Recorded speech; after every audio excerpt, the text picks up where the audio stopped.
বাংলাদেশ জাতীয়তাবাদী যুবদল ফুলগাজী শাখার পক্ষ থেকে সংগ্রামী নেতৃবৃন্দ, দীর্ঘকাল আপনাদের বক্তব্য শুনেছি। বক্তব্য শোনার পূর্বে আমরা জানি আপনারা সকলে অনেক বেশি নির্যাতিত, অনেক বেশি নিপীড়িত। প্রিয় নেতৃবৃন্দ, নির্যাতন নিপীড়নের কথা বলে কি শেষ করা যাবে?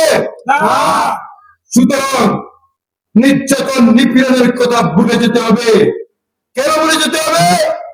আমাদের উপর যারা নির্যাতন নিপীড়ন চালিয়েছিল, আপনারা দেখেছেন তাদের কালো চশমা, রঙিন গেঞ্জি, দামি দামি শার্ট প্যান্ট, জুতা পরে যারা আমাদের উপর নির্যাতন চালিয়েছিল, সুটকেস গুছাবার সময় তারা পায় নাই। আমরা কি তাদেরকে বিতাড়িত করেছি? না, বিতাড়িত করেছে বাংলাদেশের আপাময় জনগণ, বিতাড়িত করেছে এই ফুলগাজীর জনগণ, বিতাড়িত করেছে তাদের বিবেক। তাদের সেদিন সেই সৎ সাহস ছিল না। আজকে 5 অক্টোবরের পূর্ববর্তী সময় এই মাটির দাঁড়ানো। সুতরাং নিপীড়ন নির্যাতনের কথা ভুলে যেতে হবে।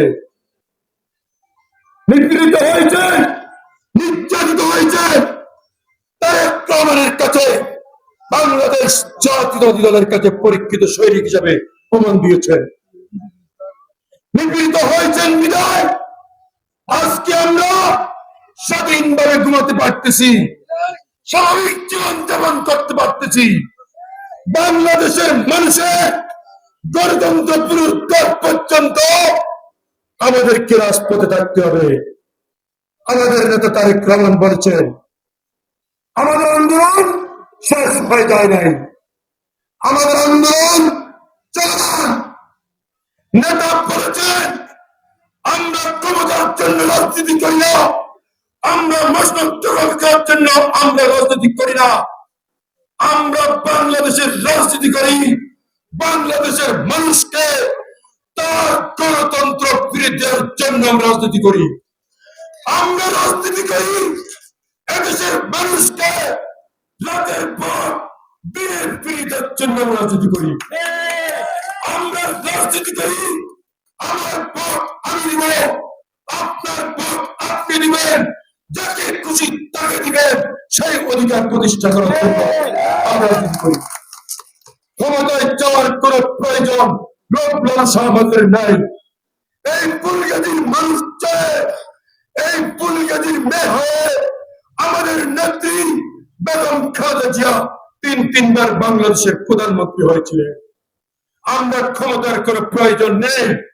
এই মাটিতে বারবার বলেছি আমাদের কোন ক্ষমতার প্রয়োজন নেই। আমরা আগেও বলেছি, আজও বলেছি, ক্ষমতা দেখে আমরা প্রভাব বিস্তার করতে চাই না।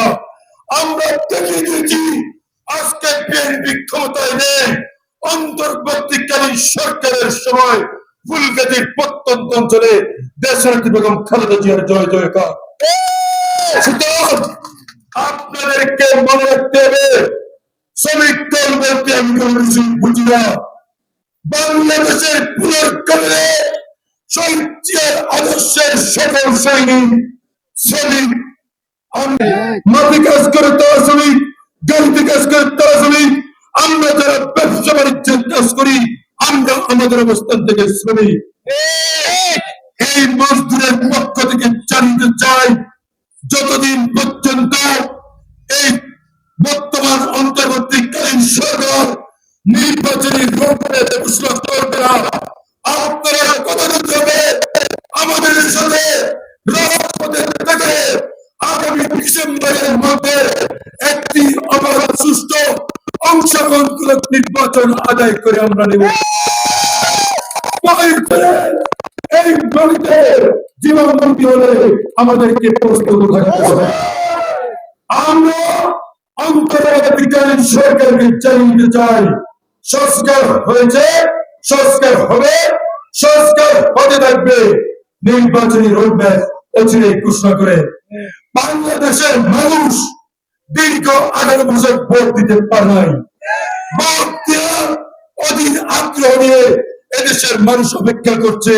সুতরাং একটি অবাধ, সুস্থ, নিরপেক্ষ নির্বাচনের প্রত্যাশা জানিয়ে সবাইকে রাজপথে ঐক্যবদ্ধ থাকার উদাত্ত আহ্বান জানিয়ে সকল হিংসা ভেদাভেদ ভুলে গিয়ে সকল গ্রুপিং লবিকের উঠতে উঠে আগের দলকে একটি শক্তিশালী অবস্থান বাংলাদেশ জাতীয় দলকে ক্ষমতার আসনে দেশ নেত্রী বেগম খালেদা জিয়াকে আরেকবার প্রধানমন্ত্রী করে আমরা আমাদের সেই সব ভাগাভাগি করবো।